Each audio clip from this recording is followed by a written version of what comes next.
Time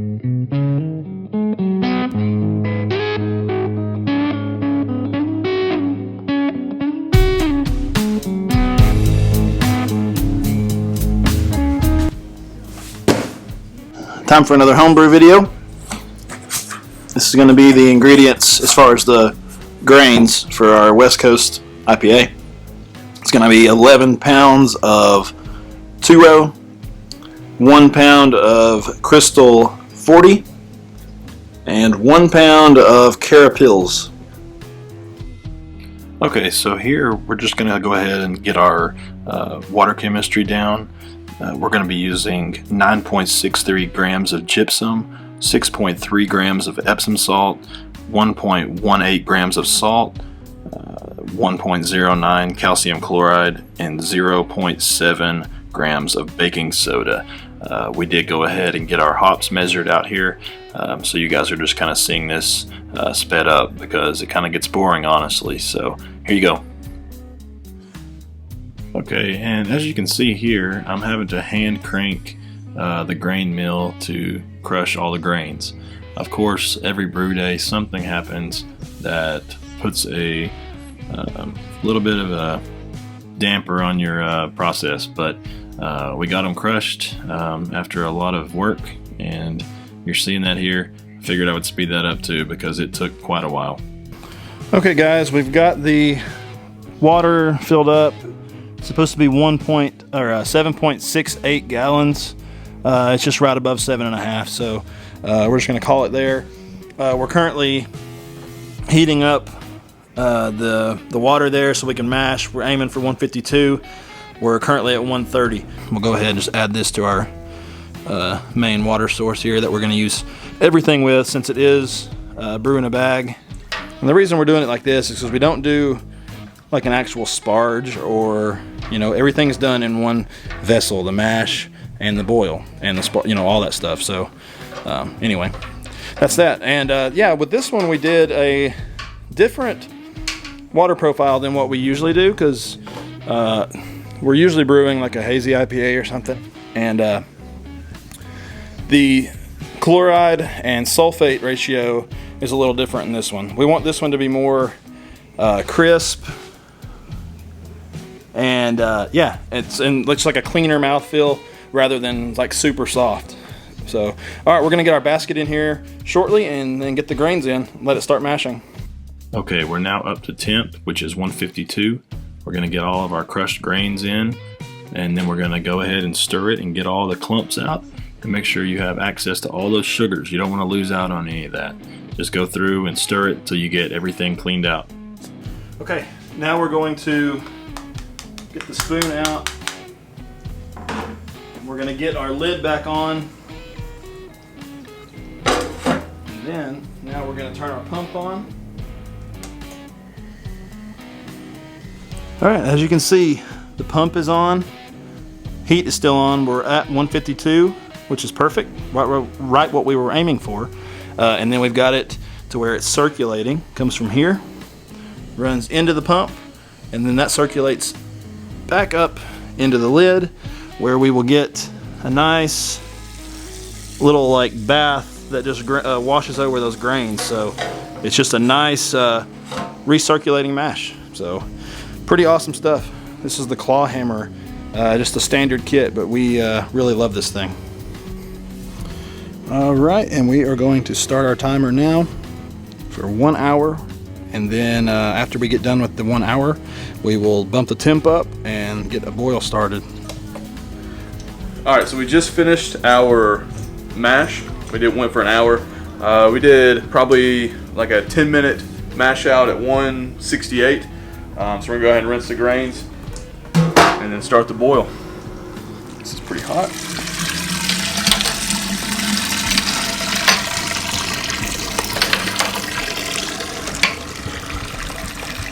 Alright, we'll let that hang out there. I'm gonna kick the power up to 100% here. Let it start going. Alright, we're gonna move the grain basket over and just kind of let it drain into this extra bucket, and then we'll add it to the boil kettle once we get everything else in there. And you broke that. We don't need that. All right, we're going to go ahead and add our bittering hops. We're going to do a little bit of Simcoe. I think it's 0.75 of Simcoe and 0.75 of Warrior. So we're going to just pour these in our hop basket here. This is going to keep it from getting a lot of that hop pellet matter from inside the beer. So all right, we're boiling. We're going to put an hour timer on, and then we'll get it out and into the fermentation vessel. All right, about to drop our 30-minute hop addition. It's an ounce of Citra. So we put it in the little hop bazooka or hop tube, whatever you want to call it. So it's just an easier cleanup when it's all said and done. Okay, so now we're going to add our 5-minute addition, which is an ounce of Mosaic. And this is just going to add some like aroma and flavor with barely any bitterness. All right, so we're down to 0 minute now. So we've got an ounce of Citra and then a 1/4 ounce of, I don't know what else is in here, Simcoe. Yeah. Oh, shoot, that's hard.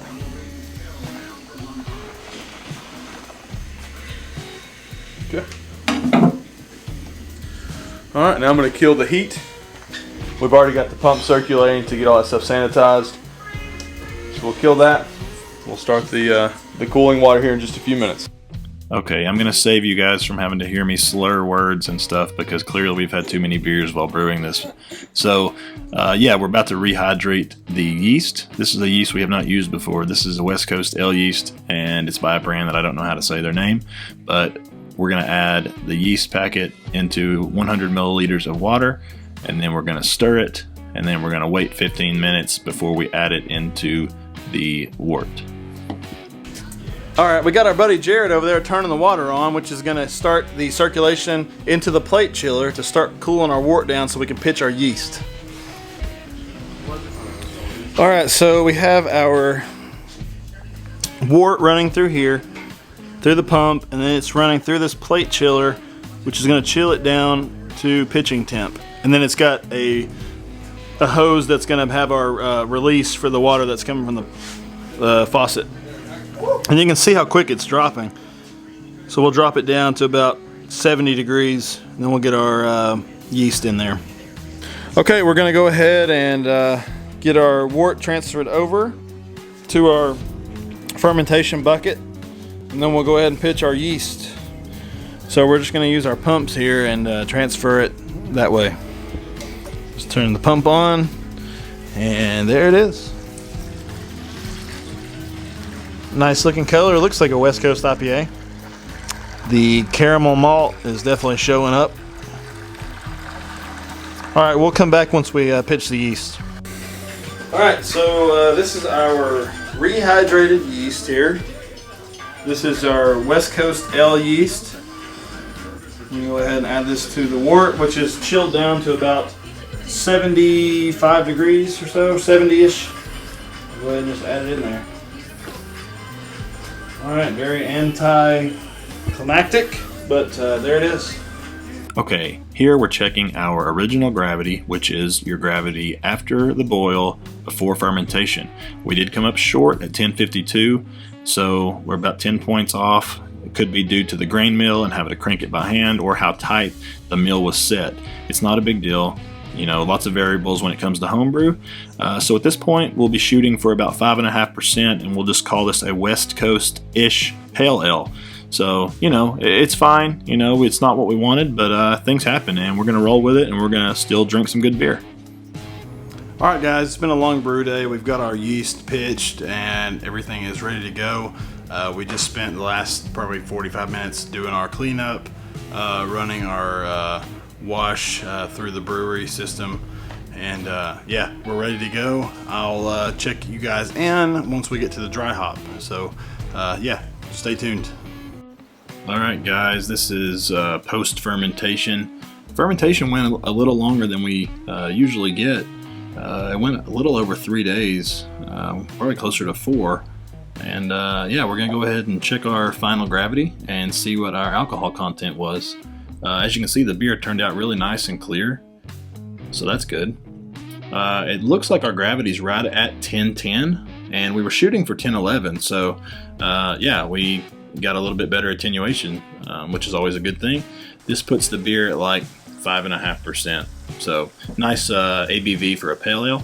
Now I'm going to go ahead and start cleaning the hop tube. And the hop tube I'm just going to use because I want to limit how much of the leafy, hop pellet matter gets into the beer. I don't want it to cause any like sharpness or anything like that. So I'm going to go ahead and sanitize all of it, including the scissors. And then we're going to go ahead and get our hops dumped into the tube here. And then from there, we'll go ahead and insert it into our recently fermented beer. So yeah, there you can see inside. Yeah, it screws on. It keeps everything nice and lets everything, all the hop flavor get out, but just doesn't let all the particulate get into the beer. And I did notice when I went to the dry hopping, there was still a pretty nice thick cake on top. I'm not super worried about it. It should drop out once we do our cold crash, which we will do before we start bottling. Go ahead and try to get everything to drop to the bottom there. So yeah, we will continue once we get to the bottling stage, and we will show you guys what to do from there. Okay guys, we're now at the bottling process.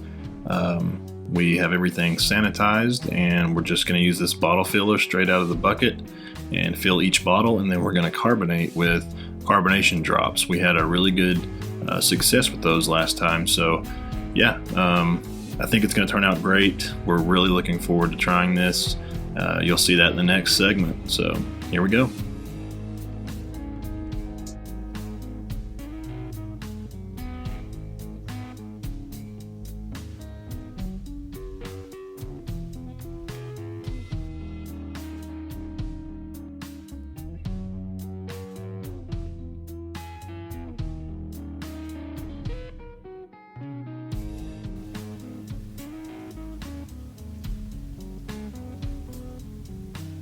Hey guys, we're here at the tasting now. Thank you if you've stuck around to watch this part. We're going to go ahead and jump into it. So yeah, this is our West Coast Pale Ale. The reason we call it that is we missed out on some of the sugars for our original gravity, so we did not meet the alcohol that we wanted. Ended up being original gravity of 1052, and it finished at 1010. So we got a nice fermentation, nice healthy fermentation.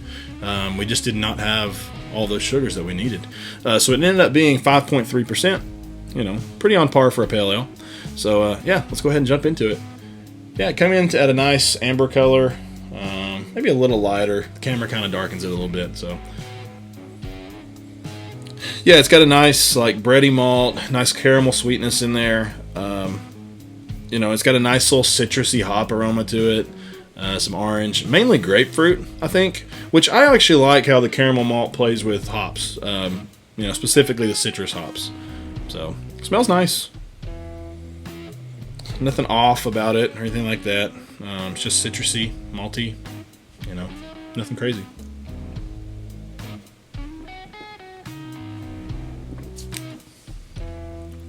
Yeah, taste follows the nose pretty closely.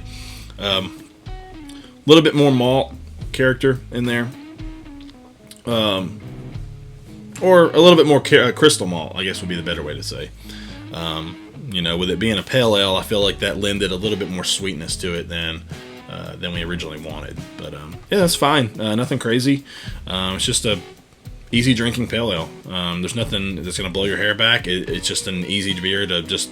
You want it with dinner, you want to sit outside, have a beer, you want to watch TV and have a beer, this is it. It's nothing crazy. So, yeah, guys, turned out pretty good, for us having a little bit of a mistake with the gravity. So, we'll try to get that better in the next beer video, sorry.